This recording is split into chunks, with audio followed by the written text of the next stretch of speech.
The official 9/11 narrative is that brown people are geniuses now, who coordinated the most sophisticated terror campaign ever before seen that bypassed the world's biggest defense budget and then was never able to even remotely replicate anything like it again. Honestly, I'm just impressed that people from the hidden sand village could fly airplanes at all, let alone Steph Curry half-court no-scope them into 3 really important buildings with perfect aim. That is a 9/11 miracle, and it turns out there's a lot of miracle work going on with 9/11. So let's first start with God's chosen miracle, the one.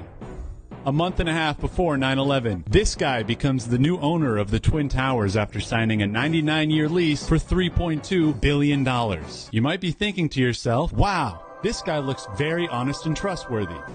His name is Larry Silverstein. You can't make this up. Larry did what any responsible would do after buying anything. He finagled a never-before-seen insurance policy that covered the towers for double their value. His policy request was so fucking retarded that the broker had to bring together 25 different insurance lenders to give him what he asked for, making him one of the first people in American history to get terrorism insurance on a commercial building. And as we know, days later, Kamar and Pajit Allahu Alley-oop slam dunk 2 planes into the towers, reducing Larry's multi-billion-dollar investment into a pile of rubble and the biggest insurance payout in the history of the world. Sadly, Larry couldn't make it to work on 9/11 and unfortunately is still alive to this day, roaming the earth, waiting for Satan to reclaim his soul back to the underworld. But trust me, it's not just rich that God blesses miracles with. The government gets its fair share as well. September 10th, the day before 9/11, retards at the Pentagon announced $2.7 trillion in missing funds, only to have a Tuscan raider park a Boeing 757 directly in their accounting department the next day, 32 minutes after the second tower was hit 225 miles away. 3 buildings hit in less than an hour? Now that's a 9/11 miracle, baby. Building 7, the Twin Towers' cute little lolly sister, located 1,600 feet away from the impact site, quietly fell straight into the ground 7 hours after the Twin Towers. The news and the people that run it blamed a small office fire, but every single structural engineer ever calls that impossible. That's what the physics shows. Saying it was a controlled demolition. A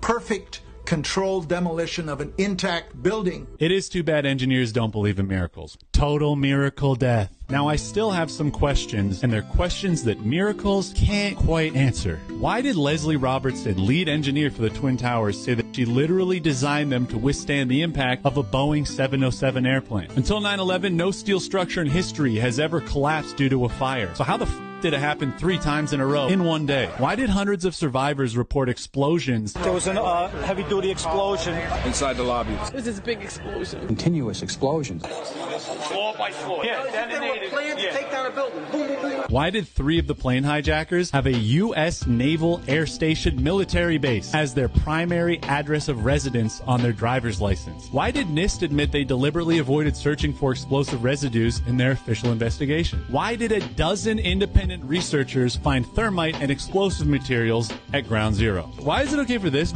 to do whiteface, but when I do blackface, it becomes this huge problem all of a sudden? Who is E-Team, and why were they a group of Israeli artists living in the towers with unrestricted access leading up to 9/11? Speaking of which, who are the dancing Israelis, and why were they jailed and deported for filming and celebrating the towers collapsing? Here were revealed as Mossad assets who were arrested after cheering and high-fiving and videotaping the crash of the airplanes into the World Trade Towers. Why did thousands of the world's top engineers and architects form an entire organization to challenge the official 9/11 lies and narrative?